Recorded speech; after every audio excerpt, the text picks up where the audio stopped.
Numerical questions हम लोग आज प्रैक्टिस करेंगे इलेक्ट्रोलाइटिक सेल के ऊपर, ठीक है।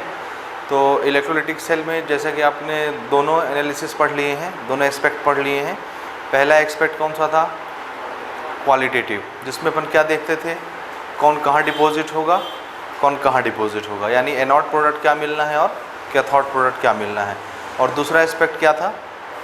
क्वांटिटेटिव एस्पेक्ट, जिसमें हमको ये पता चलता है कि कितनी कितनी क्वांटिटी में कौन सी चीज़ मिलती है किस इलेक्ट्रोड पर, एनोड पर कितना क्या मिलेगा और कैथोड पर कितना क्या मिलेगा। क्वांटिटी हम यहाँ पर डिसाइड करते हैं। और पिछली क्लास में अपन बात कर रहे थे, हमने बहुत सारे फॉर्मूले बनाए हैं दोनों के लिए, ठीक है। तो स्टार्ट करते हैं। पहला क्वेश्चन अपन लेते हैं ये, calculate the time to deposit 1.5 gram of silver at cathode when a current of 1.5 ampere is passed through the solution of AgNO3, ठीक है। 2005 में पूछा गया ये क्वेश्चन है CBSE में, सॉरी 2015, 5 नहीं 2015 CBSE, ठीक है। कैलकुलेट द टाइम, क्वेश्चन वाली लाइन देखिए, क्या निकालना है हमको? टाइम क्या निकालना है, और टाइम कहाँ छुपा होता है? Q = I × T, है ना। तो अगर हमको टाइम चाहिए तो क्या पता होना चाहिए? Q और I, याद आए ना। Q = क्या होता है, इसको अपन सॉल्व करेंगे। टाइम हमको निकालना और हमको टाइम पता है कहाँ होता है, charge = current multiplied by time. तो अगर टाइम निकालना है, this implies if we calculate time then we have to know charge and we have to know current, Q/I, है ना। जब हमको चार्ज पता होगा और I पता होगा तो अपन क्या निकाल सकते हैं? टाइम निकाल सकते हैं। सिंपल सा तरीका है, ठीक है। नाउ कौन सा टाइम निकालना है, देखिए क्वेश्चन आगे ले चलते हैं। Calculate the time to deposit 1.5 gram of silver. 1.5 gram silver को डिपॉजिट होने में कितना टाइम लगेगा कैथोड में? सिल्वर कहाँ डिपॉजिट हो रहा है भाई? कैथोड में डिपॉजिट हो रहा है। When a current of 1.5 ampere is pass, this is the value of current, this is the value of current is pass through the solution of AgNO3। AgNO3 का सॉल्यूशन है, तो हमने इलेक्ट्रोड कौन सा लगाया होगा? वो इलेक्ट्रोकेमिकल सेल में होता है कंपलसरी, समझे ना। यहाँ पर हम प्लेटिनम के इलेक्ट्रोड भी लगा सकते हैं, पैलेडियम के भी लगा सकते हैं, ऑस्मियम के बने हुए भी लगा सकते हैं, समझ रहे हैं, ग्रेफाइट के बने हुए भी लगा सकते हैं। ये सब इनर्ट रॉड हैं, और हम दूसरे रॉड भी लगा सकते हैं, किसी मेटल के भी, समझ में है। ये थोड़ा सा डिफरेंस होता है इलेक्ट्रोकेमिकल सेल और इलेक्ट्रोलाइटिक सेल में, ठीक है ना। चलिए कोई बात नहीं, अपन आगे चलते हैं। हमको टाइम कैलकुलेट करना है, तो सबसे पहली चीज़ अपन यहाँ आते हैं। टाइम निकालने के लिए हमको चार्ज चाहिए और I चाहिए। तो हम चार्ज देखते हैं कि इस कनेक्शन में या इस रिएक्शन में कितना चार्ज फ्लो हो रहा है, ठीक है ना। देखिए हमारा यहाँ ज़्यादा इन्फॉर्मेशन हमको नहीं है, हमको सिर्फ क्या इन्फॉर्मेशन है, करंट की वैल्यू दे दी गई है I 1.5 एम्पियर, और दूसरी चीज़ ये बताई जा रही है कि कितना सिल्वर डिपॉजिट होना है कैथोड पे, 1.5 ग्राम सिल्वर। तो इतने ग्राम सिल्वर डिपॉजिट करवाने में बैटरी को कितना चार्ज देना पड़ेगा इलेक्ट्रोलाइटिक सेल को, वही चार्ज तो फ्लो होता रहेगा, है ना। और उतने अमाउंट का चार्ज ये 1.5 ग्राम सिल्वर डिपॉजिट करवा देगा कैथोड में, तो कितना टाइम लगेगा उस चार्ज को फ्लो होने में, या इसको डिपॉजिट होने में कितना टाइम लगेगा इतने मास के सिल्वर को। क्वेश्चन समझ में आया? तो अब यहाँ पर अपन हिंट कहाँ से पकड़ेंगे, कुछ समझ में नहीं आता तो हिंट हम पकड़ेंगे यहाँ से, कैथोड से, ठीक है ना। अब ध्यान से देखिए, ये बात बिल्कुल दिमाग में रहे कि टाइम के लिए Q और I चाहिए, और Q कहाँ से, I तो दिख गया यहाँ है, Q कहाँ से पता चलेगा? आंसर है यहाँ से पता चलेगा, समझे। कैथोड में कौन डिपॉजिट हो रहा है? सिल्वर। और याद करिए कैथोड में रिएक्शन कौन सा होता है? रिडक्शन। तो फट से अपन सिल्वर का क्या कर लें? रिडक्शन। यानी सॉल्यूशन में जो आयन रहे होंगे सिल्वर के, वो इलेक्ट्रॉन लेके कहाँ डिपॉजिट हो रहे हैं? कैथोड में डिपॉजिट हो रहे हैं, रिडक्शन हो रहा है उनका, समझे ना। तो हम यहाँ से हिंट पकड़ के Q निकाल लेंगे, और Q आ गया, I है, तो क्या निकल जाएगा? टाइम, ठीक है। देखिए for cathode that is reduction of silver take place. Cathode में क्या होगा? सिल्वर का रिडक्शन होगा। रिडक्शन अपन लिख लेते हैं, कैसे लिखते हैं रिडक्शन बोलिए? Ag प्लस, और ये एक इलेक्ट्रॉन रिसीव करता है दूसरे इलेक्ट्रोड से या सॉल्यूशन से, और ये एक इलेक्ट्रॉन रिसीव करके कहाँ डिपॉजिट हो जाता है भाई? हाँ, कैथोड में जा करके ये डिपॉजिट हो जाता है। यहाँ तक समझ आया? अब देखिए चार्ज अपन कैसे इसमें इन्वॉल्व करते हैं। ये बताइए, ये कितने मोल आयन है? 1 मोल। कितने मोल इलेक्ट्रॉन फ्लो हुए? 1 मोल। और कितने मोल सिल्वर डिपॉजिट हुआ? 1 मोल। समझे कि नहीं? तो 1 मोल सिल्वर डिपॉजिट होता है, ध्यान से देखिएगा, 1 मोल सिल्वर कैथोड पे डिपॉजिट होता है जब चार्ज कितना फ्लो होता है? 1 मोल। और 1 मोल चार्ज का मतलब कितना चार्ज? हाँ, इसको अपन 1 फैराडे लिख सकते हैं। 96,500 कूलम को क्या बोलते हैं? 1 मोल इलेक्ट्रॉन का चार्ज, यानी 1 फैराडे। तो जब 1 फैराडे चार्ज, 1 फैराडे मतलब 96,500 कूलम, जब इतना चार्ज फ्लो होता है इस रिएक्शन में, तब कितना सिल्वर डिपॉजिट होता है? 1 मोल। और 1 मोल किसी भी चीज़ का मास क्या कहलाता है? Molar mass. सिल्वर का मोलर मास कितना होता है? याद है? सिल्वर का मोलर मास 107.8, 107.8, 107 ले लीजिए अप्रॉक्सीमेट, ठीक है। 1 मोल सिल्वर का मास होता है 107 ग्राम पर मोल। ठीक बात, समझे कि नहीं? ये समझे ना? सिल्वर का मास कितना होता है? 107.8 होता है। मैं अप्रॉक्सीमेशन के लिए 107 ग्राम ले रहा हूँ, ठीक है। अब देखिए सर्किट में कितना चार्ज फ्लो हुआ? 96,500 जब फ्लो होता है तो ये कितने मोल डिपॉजिट हो रहा है? हाँ, इतने मोल मतलब 107 ग्राम डिपॉजिट हुआ। जब 96,500 कूलम चार्ज चला, फ्लो हुआ, तो कितना ग्राम सिल्वर डिपॉजिट हुआ? 107 ग्राम। और हमको कितने ग्राम का निकालना है? 1.5 ग्राम का। तो कितना चार्ज फ्लो होगा? समझे ना? इसको ऐसे अपन सेट कर लेते हैं। 107 ग्राम सिल्वर डिपॉजिट करवाने के लिए कितना चार्ज चाहिए? 96,500। तो 1 ग्राम डिपॉजिट करवाने के लिए कितना चार्ज चाहिए? ये इधर डिवाइड में आ गया। तो 1.5 ग्राम डिपॉजिट करने के लिए कितना चाहिए? 1.5 से मल्टीप्लाई हो गया, आ गया उतना चार्ज। समझे ना? सेट कर लेते अपन इक्वेशन। देखिए ऐसे सेट करते हैं इसको। 107 ग्राम silver deposited at cathode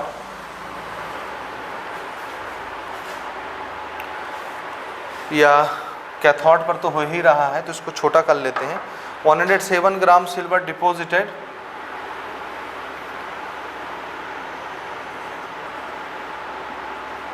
required charge. कितना चार्ज चाहिए भाई? 107 ग्राम सिल्वर को डिपॉजिट होने के लिए कितना चार्ज चाहिए? 96,500 कूलम, है ना। तो 1 ग्राम को कितना चार्ज चाहिए? डिवाइडेड बाय, ये कहाँ आ गया? 107 नीचे, ये इतना कूलम चार्ज चाहिए। तो 1.5 ग्राम सिल्वर को डिपॉजिट होने के लिए चार्ज कितना चाहिए? ये हो गया 1 ग्राम सिल्वर डिपॉजिट करवाने के लिए चार्ज, और 1.5 ग्राम के लिए 1.5 से मल्टीप्लाई। 1 ग्राम का चार्ज पता चल गया कि 1 ग्राम डिपॉजिट करवाने में इतना चार्ज लगता है, तो 1.5 ग्राम करवाने में मल्टीप्लाई। हमारा टारगेट क्या रहता है? यूनिटरी पता कर लीजिए, यूनिट में कितना लगता है, फिर जितने का पूछना है उतने से मल्टीप्लाई करिए। दिस इज 1.5 से मल्टीप्लाई, है ना। अब क्या आएगा? 1.5 ग्राम में कितना चार्ज इन्वॉल्व होगा, ठीक है। तो ये सिंपल कैलकुलेशन है, मल्टीप्लाई करिए।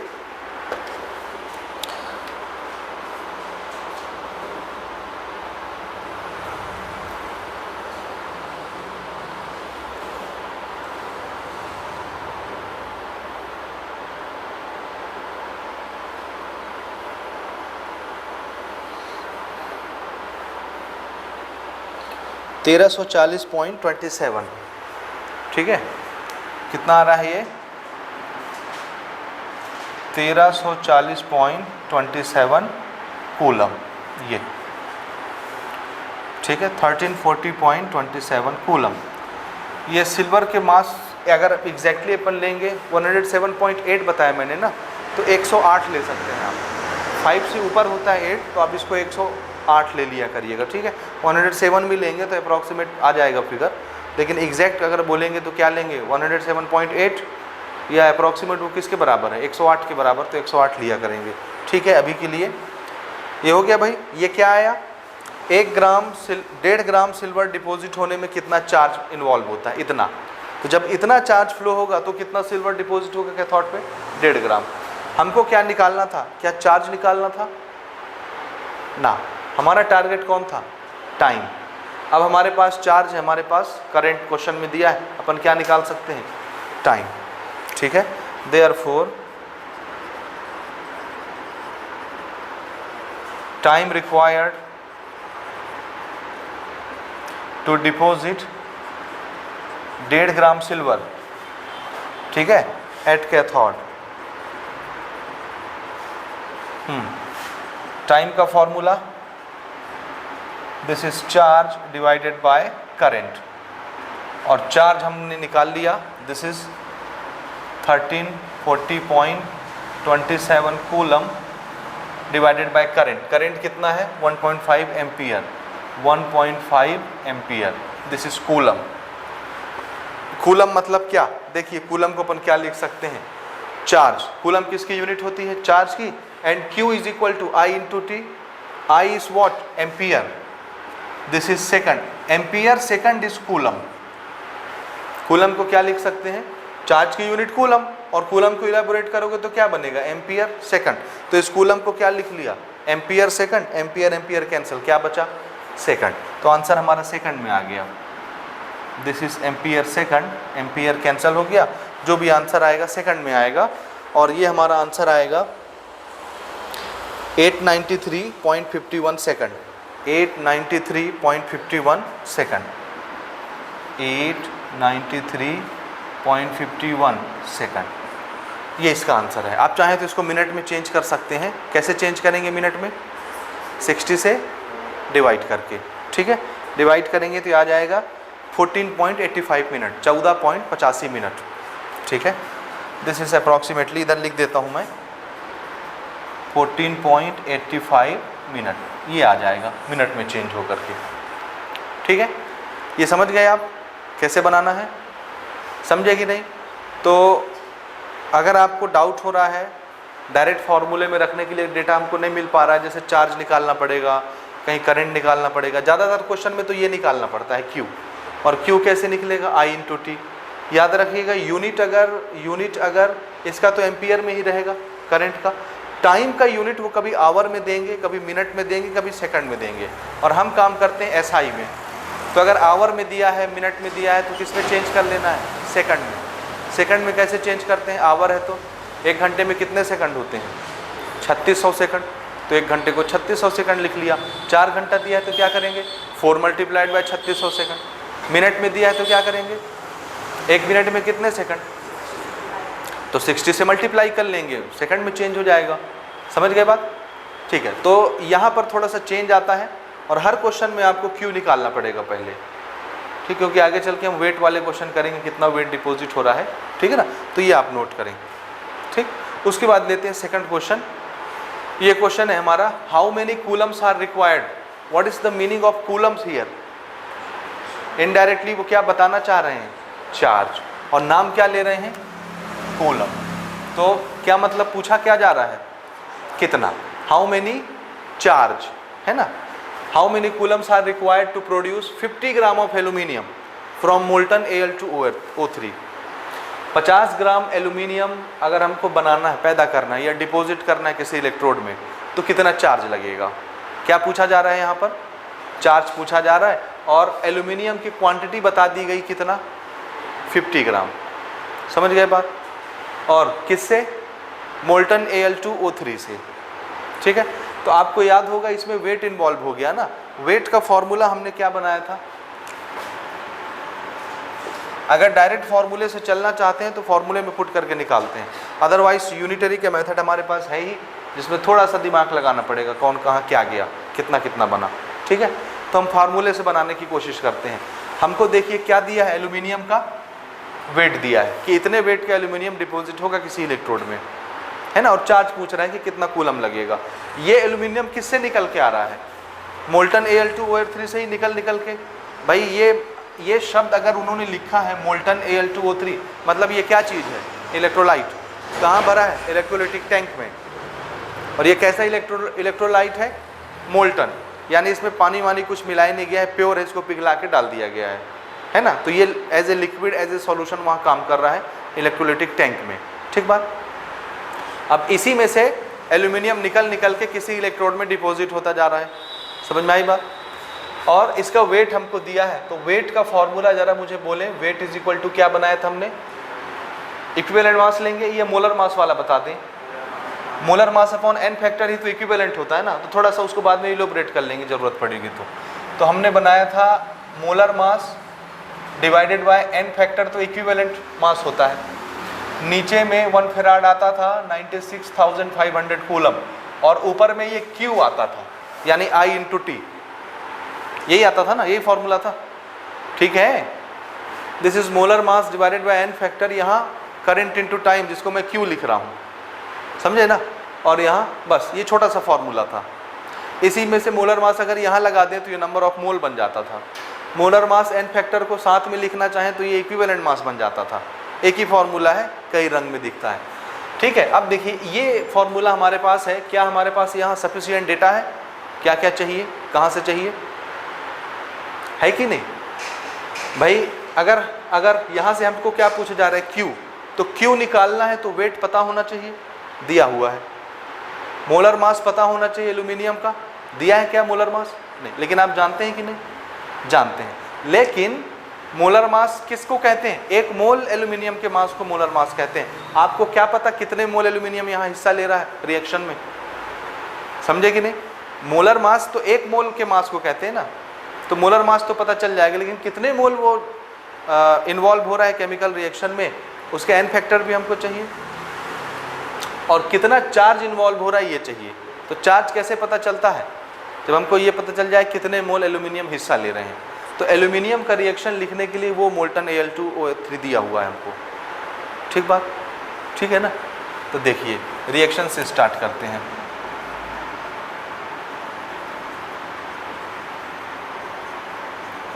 From redox reaction. Redox reaction क्या बोलता है? Al2O3 टूट के किस में चेंज हो जाएगा? बोलिए।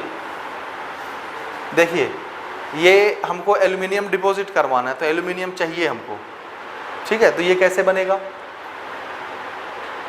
ये कैसे बनेगा बता सकते हैं आप? Al, एल्यूमिनियम के ऊपर कितना चार्ज होता है?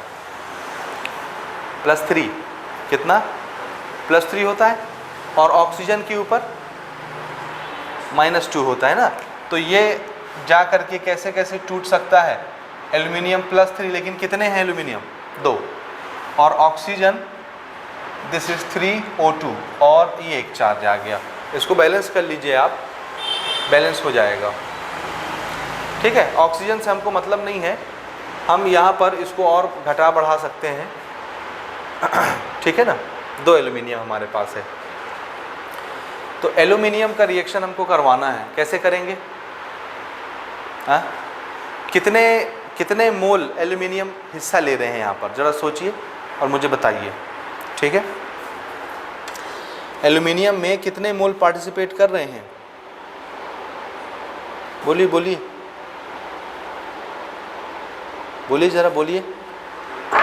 हाँ, कितने मोल पार्टिसिपेट कर रहे हैं एल्यूमिनियम में? तब ना पता चलेगा भाई। जब आपको ये पता चलेगा कितने इलेक्ट्रॉन पार्टिसिपेट कर रहे हैं, कितने मोल, तब तो चार्ज निकलेगा, क्योंकि 1 मोल का चार्ज 96,500 होता है। अब हमको पता चल जाए कितने मोल इलेक्ट्रॉन पार्टिसिपेट कर रहे हैं, तो कितना मोल एल्यूमिनियम डिपॉजिट हो रहा है, तब ना उस हिसाब से चार्ज अपन लेंगे, चार्ज निकालेंगे, है ना। समझे कि नहीं? ठीक है, तो Al2O3 है, तो यहाँ पर तो ये बनेगा 2Al। ठीक है, और ये इसको बैलेंस करने के लिए मैं इसको भी ऑक्सीजन को 3 ही रखता हूँ, अदरवाइज इधर मुझे 2 लगाना पड़ेगा और इसको 4 लिखना पड़ेगा बैलेंस करने के लिए। अभी इसको मैं ऐसे रखता हूँ। अब देखिए ना, यहाँ कितने इलेक्ट्रॉन पार्टिसिपेट कर रहे हैं। ठीक है, इसको मैं दूसरे ढंग से लिख के आपको दिखाता हूँ तो आपको ज़्यादा समझ में आएगा, ठीक है। ऐसे भी समझ सकते हैं आप और इसको दूसरे तरीके से भी समझ सकते हैं। हमको एल्यूमिनियम चाहिए, एल्यूमिनियम का सॉलिड स्टेट में एल्यूमिनियम डिपॉजिट होगा ना, आयन तो डिपॉजिट होगा नहीं। तो यहाँ पर मान लीजिए आयन, ठीक है। ये अगर आयन में टूटता है तो क्या क्या दिखेगा आपको, Al के ऊपर कितना चार्ज होता है 3, कितना 3, यानी एक एल्यूमिनियम अगर एक्वस स्टेट से सॉलिड स्टेट बन के डिपॉजिट होना चाहता है कैथोड पे तो उसको कितना इलेक्ट्रॉन चाहिए 3। यहाँ कितने एल्यूमिनियम है 2, तो कितने इलेक्ट्रॉन चाहिए, एक एल्यूमिनियम को 3 इलेक्ट्रॉन तो 2 एल्यूमिनियम को 6, तो 6 इलेक्ट्रॉन लेकर के ये क्या बनेगा 2l, क्या बनेगा, हाँ। तो यहाँ पर इलेक्ट्रॉन इसको कितना चाहिए 6 इलेक्ट्रॉन, तब जा करके ये क्या बनेगा 2l। नहीं समझे, एक एल्यूमिनियम पर चार्ज कितना होता है +3, एक ऑक्सीजन पर चार्ज कितना होता है -2, समझे।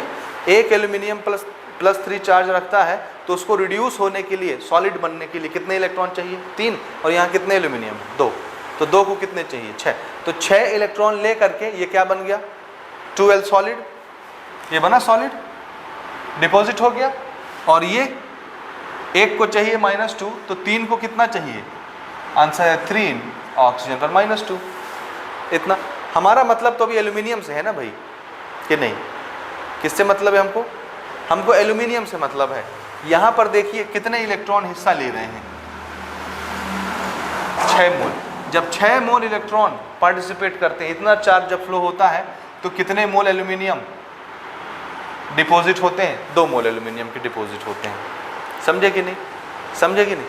6 मोल इलेक्ट्रॉन जब पार्टिसिपेट करते हैं, इतना चार्ज चलता है, 6 मोल में कितना चार्ज होगा, 1 मोल इलेक्ट्रॉन में कितना चार्ज होता है 1 फैराडे 96,500, तो 6 मोल में कितना चार्ज होगा 6f, यानी 6 मल्टीप्लाइड बाय 96,500 कूलम, इतना चार्ज। इतना चार्ज जब फ्लो होगा तब जाके कितना मोल एल्यूमिनियम डिपॉजिट होता है, बोलिए 2 मोल। और 1 मोल एल्यूमिनियम का मास क्या कहलाएगा, मोलर मास। कितना होता है मोलर मास एल्यूमिनियम का 27, कितना 27, कितना 27। 1 मोल एल्यूमिनियम का मास, मोलर मास क्या है इसका, एल्यूमिनियम का 27, और यहाँ कितने मोल हैं 2 मोल, तो कितना हो गया इसका मास 27 × 2 54।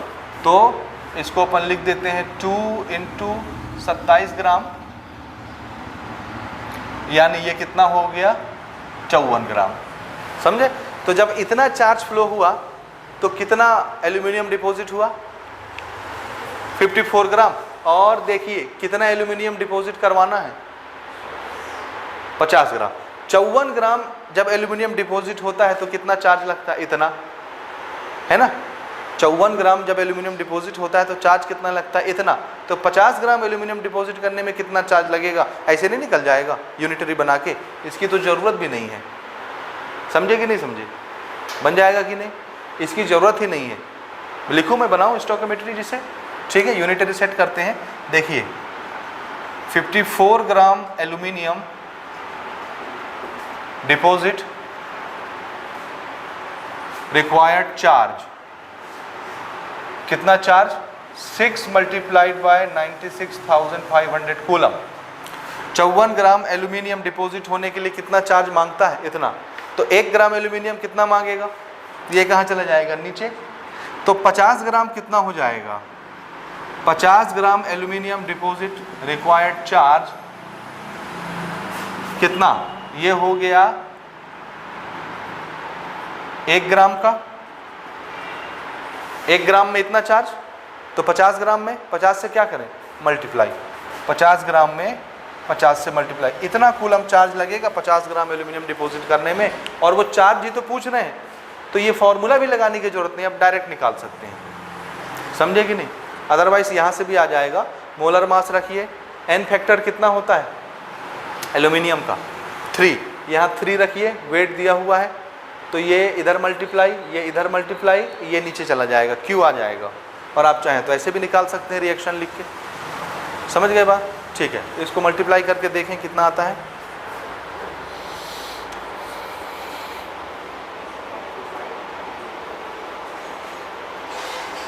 कितना आया 5 कितना आ रहा है? ये आएगा 5.361 10 to the power 5 कूलम। 5.361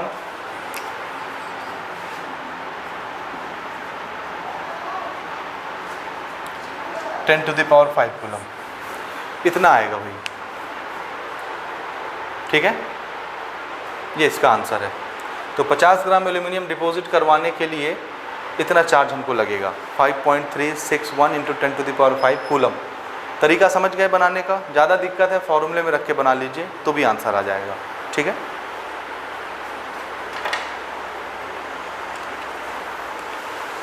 समझ आया?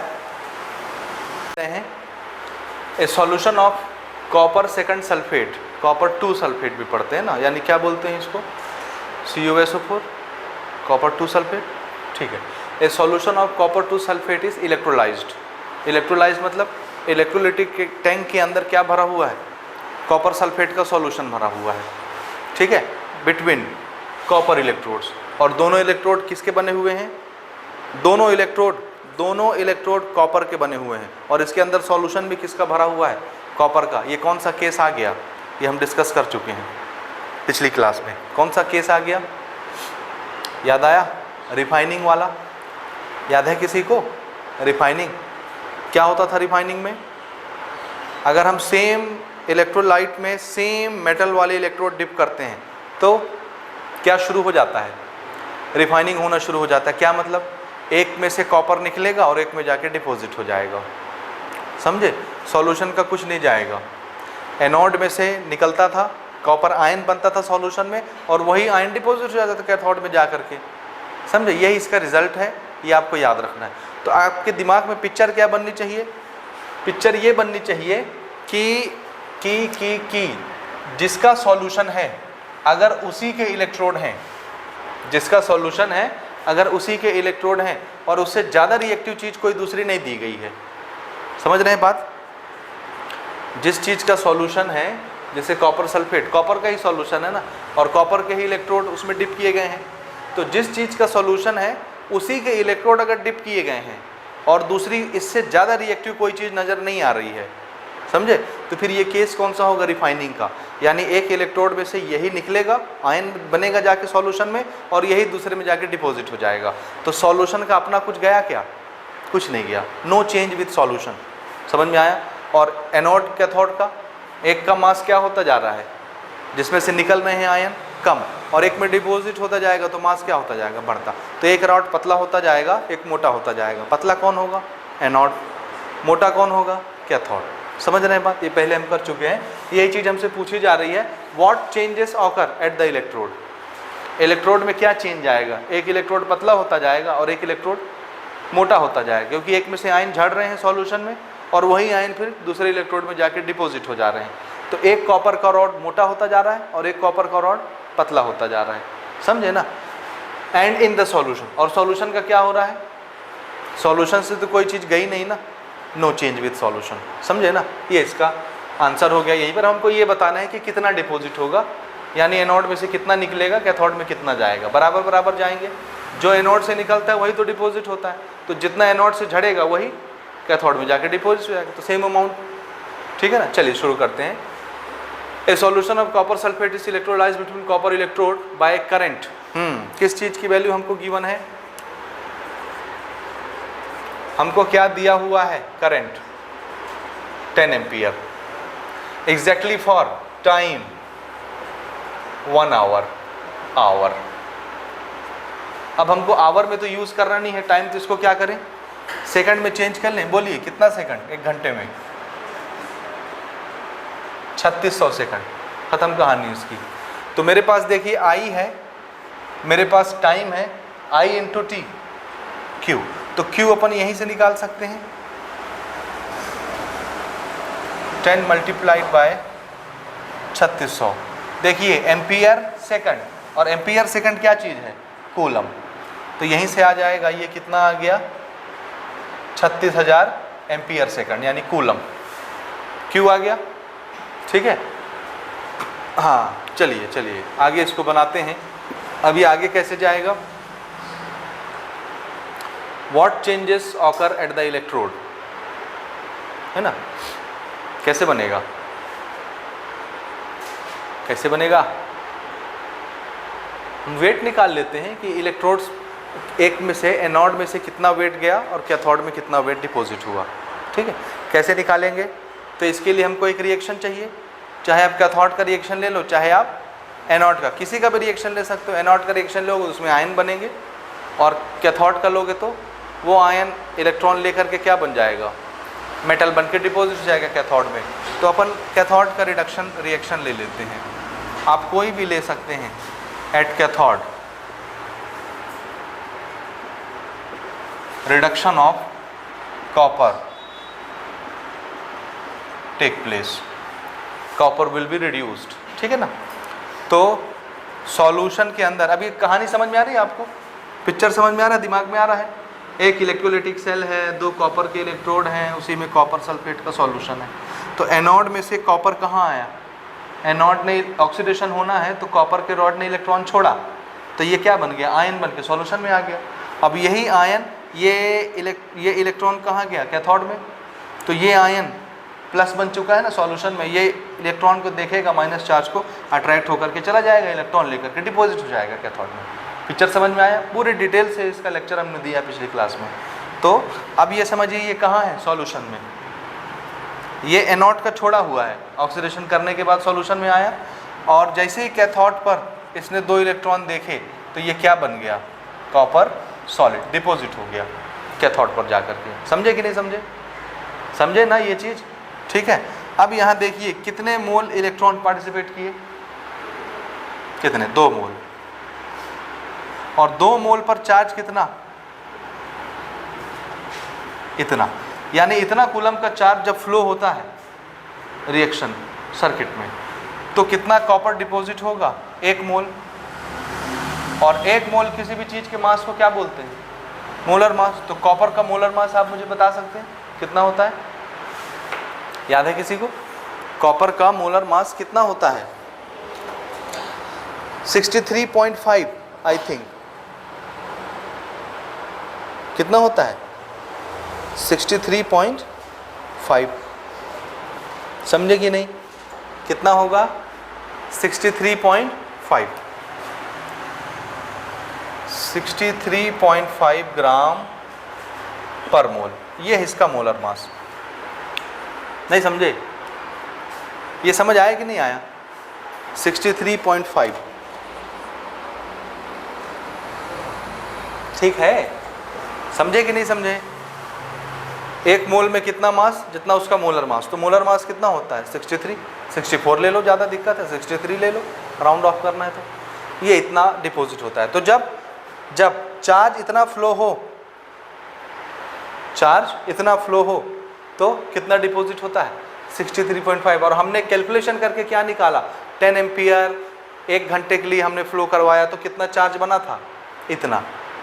देखिए इतने चार्ज में इतने मास का कॉपर डिपॉजिट होता है कैथोड पे, तो इतना चार्ज जब फ्लो होगा तो कितना डिपॉजिट होगा, यही तो पूछ रहा है, समझे ना, नहीं समझे। जब इतना चार्ज फ्लो होता है, समझे, जब इतना चार्ज फ्लो होता है तो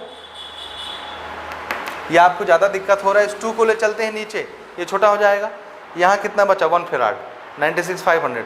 जब 1 फेराड फ्लो होता है तो चार्ज कितना फ्लो होता है, ये कितना मास डिपॉजिट होता है 63.5 डिवाइडेड बाई 2 से कैंसिल हो जाएगा, कुछ बचेगा 31 पॉइंट समथिंग, ठीक है।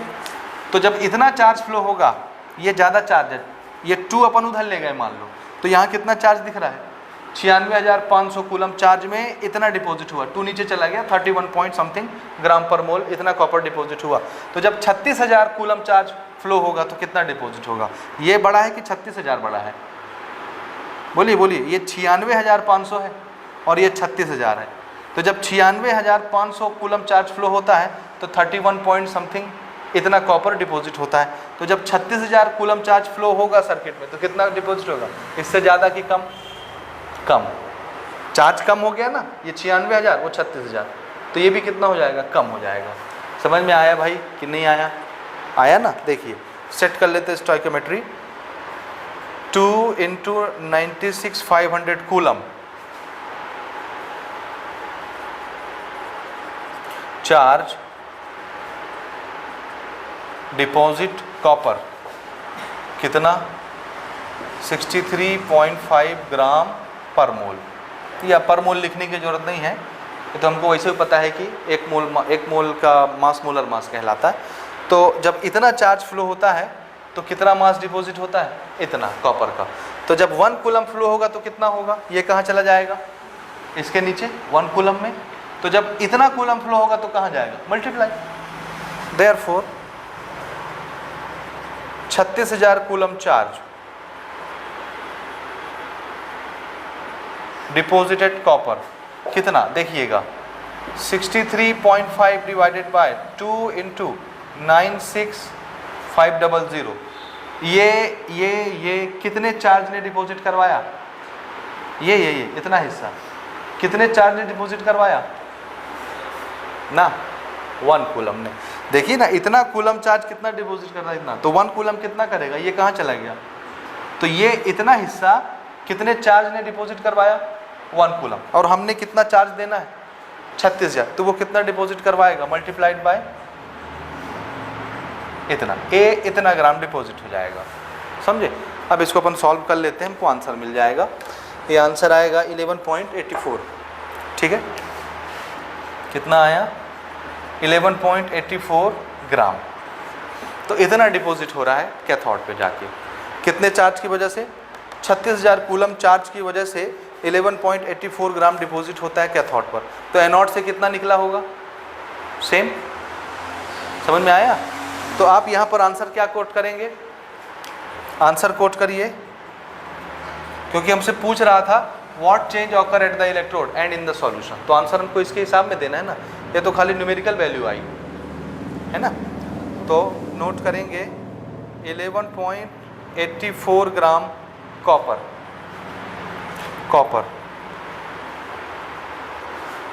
dissolve in solution in the form of ions, in the form of copper plus 2 ion, ठीक है, and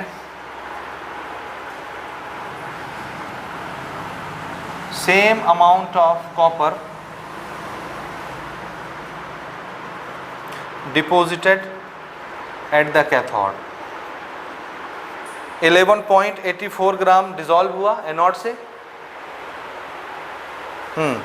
11.84 gram copper dissolve in solution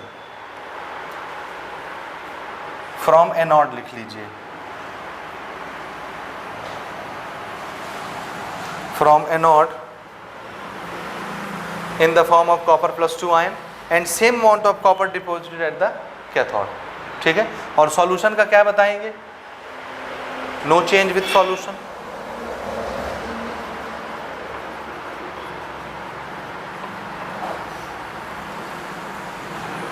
solution का आयन न घटेगा न बढ़ेगा, वही कंसंट्रेशन रहेगा जो पहले था, ठीक है ना।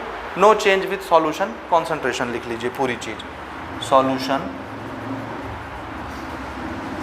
कॉन्सेंट्रेशन, सॉल्यूशन का कॉन्सेंट्रेशन नहीं बदलेगा, ठीक है। ये हो गया, ठीक। नेक्स्ट क्वेश्चन देखिए, how many gram of silver could be plated out of a shield by electrolysis of a solution. How many gram of silver could be plated out, क्या पूछ रहा है, कितना सिल्वर प्लेटेड आउट मतलब बाहर निकलेगा, ठीक है। How many gram of silver could be plated out of a shield by electrolysis of a solution containing Ag plus ion for a period of 4 hours at a current strength of 8.5 ampere.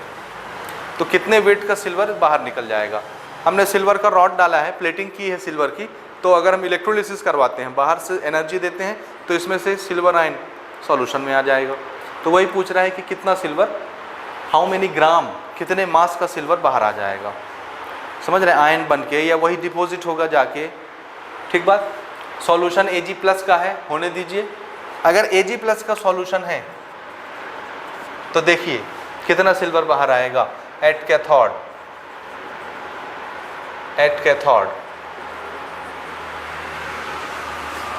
Reduction of silver take place,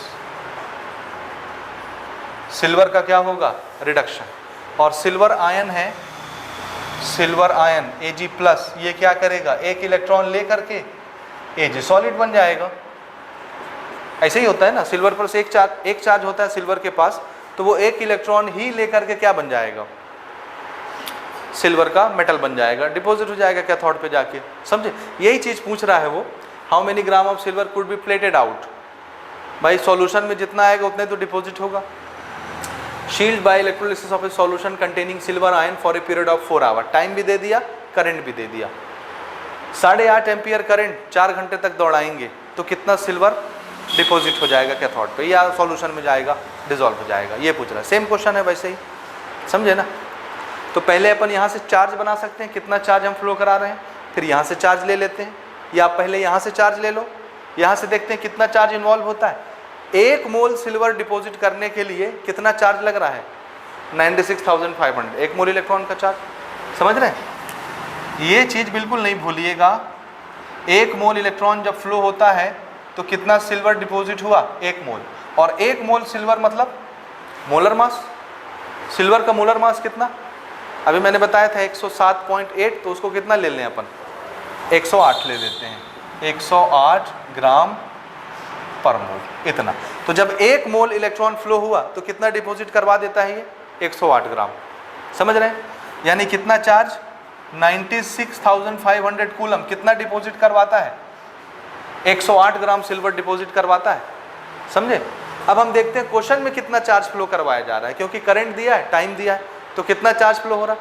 इतने charge में तो 108 ग्राम silver deposit होता है, तो इतने charge में कितना silver deposit होगा, यही पूछ रहे हैं वो। समझे क्वेश्चन। चलिए निकाल लेते हैं।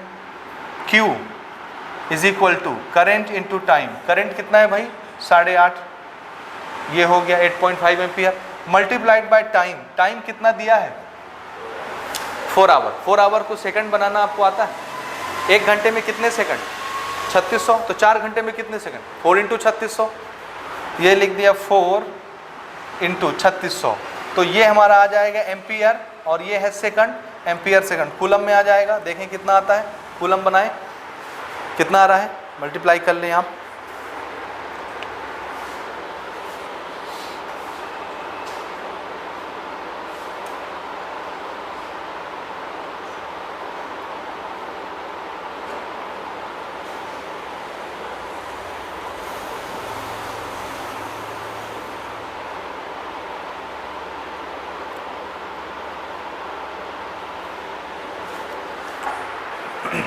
ये आएगा 122400 इतना कूलम। ठीक है, तो टोटल चार्ज कितना फ्लो हो रहा है सर्किट में, हाँ कितना है भाई, ये पढ़ें 1,22,400 कूलम, ऐसे पढ़ेंगे ना। ठीक है, तो अगर हम इतना चार्ज फ्लो कराएंगे तो कितना सिल्वर डिपॉजिट होगा। जबकि स्टोइकोमेट्री क्या कहती है, जब आप 96,500 कूलम फ्लो कराते हैं तो कितना डिपॉजिट होता है, 108। तो इतना चार्ज फ्लो कराएंगे तो कितना डिपॉजिट होगा, बना सकते हैं, सिंपल है। सिंस देखिएगा ना, since 96,500 coulomb charge deposit silver कितना, 108 ग्राम। 96,500 कितना डिपॉजिट करवाता है, 108।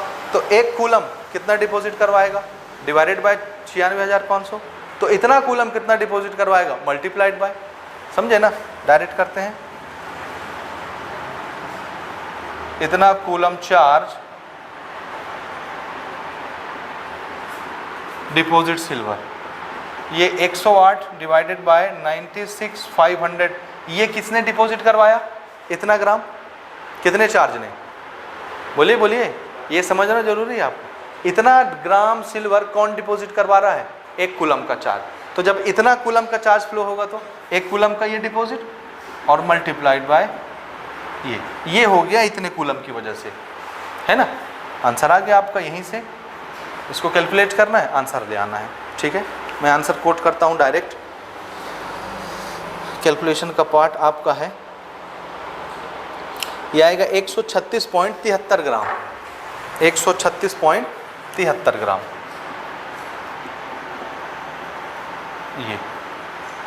ठीक है, इतने ग्राम सिल्वर को डिपॉजिट करवाएगा, इतना कूलम का चार्ज। ठीक है, समझ गए? तो हम लोग इससे पहले जो 2 क्वेश्चन देख रहे थे, जो अपन ने यहाँ लिया था, वो आपके एनसीईआरटी एग्जाम्पल का क्वेश्चन है, 2014 में पूछा गया था। और वहाँ अपन ने जो लिखा था अभी इससे पहले, वो 2003 का क्वेश्चन, थोड़ा पुराना है, सिंपल क्वेश्चन था, पुराना। और ये जो क्वेश्चन ले रहे हैं ये 2011 का अभी का क्वेश्चन है। ठीक है, 2011। ठीक है, प्रीवियस ईयर क्वेश्चन अपन देख रहे हैं। चलिए शुरू करते हैं। ये क्वेश्चन है, how many moles of mercury, question वाली लाइन यही है। क्या पूछ रहा है? नंबर ऑफ मोल, किसका? मरकरी का। How many moles of mercury will be produced by electrolysing 1 molar HgNO3 whole twice. ये मरकरी है और ये नाइट्रेट है, NO3 है ना। Solution by current of 2 ampere when pass for 3 hour. हम सर्किट में कितना करंट फ्लो करा रहे हैं? 2। और कितनी देर तक फ्लो करा रहे हैं? 3। यानी टोटल चार्ज कितना फ्लो हो रहा है निकाल सकते हैं ना। अब तो आप समझ गए टोटल चार्ज कितना फ्लो हो रहा है। This is I multiplied by time, है ना। करंट कितना है? 2 एम्पियर और टाइम कितना है? 3 आवर। 3 आवर को सेकंड में 3 × 36,000, 3600, 3600 इतना ही होगा ना। 3 घंटे में, 1 घंटे में 3600 सेकंड, तो 3 घंटे में 3 × 3600 सेकंड। तो टोटल ये कितना आ जाएगा चार्ज? बना लीजिए, 3 दूनी 6 और 6 से इसको मल्टीप्लाई कर लेते हैं। 6 6 जा 36, 3 आया, 6 3 18, 18 और 3 21 और ये 2 0, इतना कूलम। ठीक है, 21,600 कूलम। 21,600 कूलम चार्ज टोटल क्या हो रहा है? क्या हो रहा है? चार्ज डिपॉजिट नहीं होता है, चार्ज फ्लो होता है, समझे ना। 21,600 कूलम चार्ज फ्लो हो रहा है, समझे ना। चलिए, अब यहाँ पर हमको कॉन्सेंट्रेशन दिया गया है इसका, तो कॉन्सेंट्रेशन का कोई रोल है क्या? जरा याद करके बताएं। 1 मोलार कॉन्सेंट्रेशन कोई योगदान है क्या? कोई योगदान। तो ये चीज़ कंफ्यूज करने के लिए लिखी जाती है। समझ में आई बात? ताकि आप इसको छेड़ें तो वो आपको छेड़ दें परीक्षा में फिर, है ना। इसलिए ये चीज़ दी जाती है। तो सतर्क रहिएगा, फॉर्मूला ध्यान में रहेगा तो ये चीज़ आपसे मिस हैंडल नहीं होगी। ठीक है ना। ये इसीलिए दी जाती है कि आप इसके साथ कुछ करें तो फिर वो आपके साथ कुछ कर दें। ठीक है, ध्यान दीजिएगा। चलिए, हमको निकालना है नंबर ऑफ मोल। चार्ज हमने कैलकुलेट कर लिया, और क्या डेटा हमारे पास अवेलेबल है? कुछ अवेलेबल नहीं है। तो अपन क्या करते हैं, यहाँ से अब देखते हैं कि कितने चार्ज से कितना मरकरी, कितने मोल बन रहा है, क्योंकि नंबर ऑफ मोल चाहिए ना भाई। पूरे सर्किट में चार्ज इतना फ्लो हो रहा है तो ये कितने मोल बनाएगा मरकरी। तो अपन यहाँ इस रिएक्शन से देख लेते हैं कि रिएक्शन जब होता है इसका HgNO3 होल ट्वाइस का, तो किसी का रिडक्शन होगा, किसी का ऑक्सीडेशन होगा। तो कोई भी एक रिएक्शन आप पकड़ लीजिए, चाहे ऑक्सीडेशन चाहे रिडक्शन, कोई भी, और वहाँ पर देख लीजिए कितने चार्ज, कितने मोल इलेक्ट्रॉन की वजह से कितना मोल मरकरी डिपॉजिट हो रहा है। समझे कि नहीं? तो पहले रिएक्शन देखिए, फ्रॉम रिडॉक्स रिएक्शन। और रिडॉक्स रिएक्शन इसका कैसे लिखेंगे? HgNO3 whole twice. ये कैसे बनेगा? हम चाहें तो डायरेक्ट आपको दिखा सकते हैं, चाहे तो 2 स्टेप में दिखा सकते हैं, 3 स्टेप में। देखिए, ये है Hg, तो ये बनेगा ऐसे, +2 चार्ज, और NO3 2 बार है तो इसको मैं ऐसे लिख देता हूँ 2 NO3, और इसके ऊपर माइनस चार्ज होता है, एक माइनस। NO3 के ऊपर 1 माइनस चार्ज होता है ना, आपने इलेक्ट्रोकेमिकल सीरीज में भी लिखा है इसको। ठीक है, हाँ। अब यहाँ देखिए मरकरी पर कितना चार्ज है, तो इसको डिपॉजिट होने के लिए कितना इलेक्ट्रॉन चाहिए? 2 इलेक्ट्रॉन। तो एट कैथोड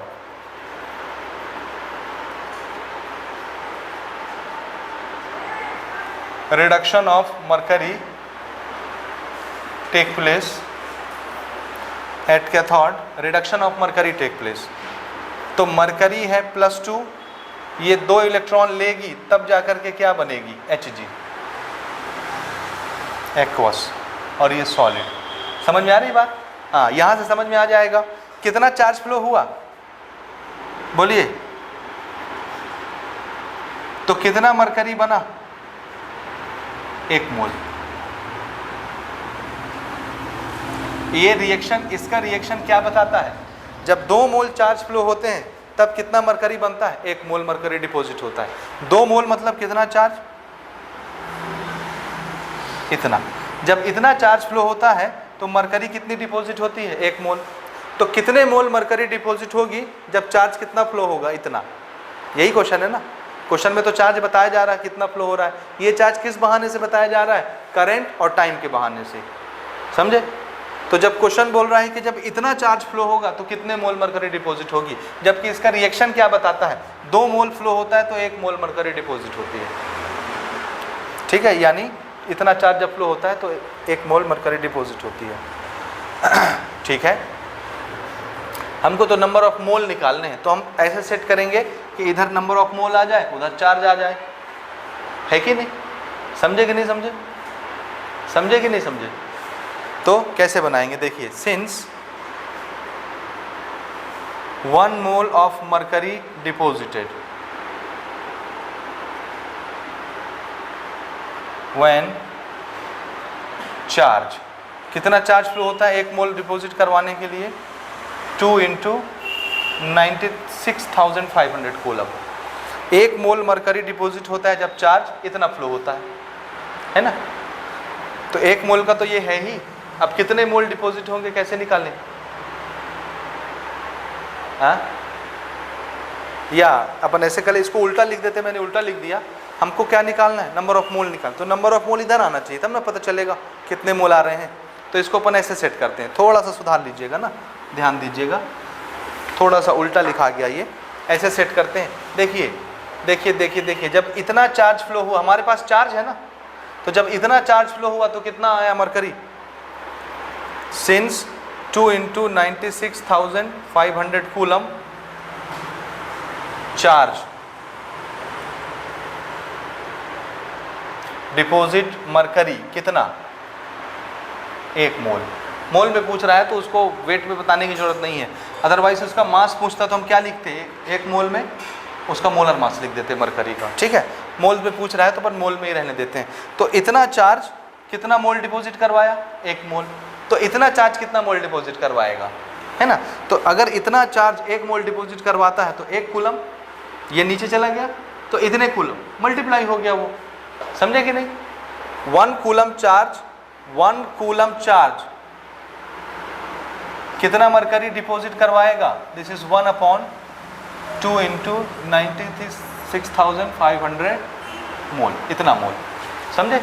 1 कूलम चार्ज इतना मोल डिपॉजिट करवाता है तो इतना कूलम 21,600, इतना कूलम कितना डिपॉजिट करवाएगा, तो आंसर है मल्टीप्लाइड विथ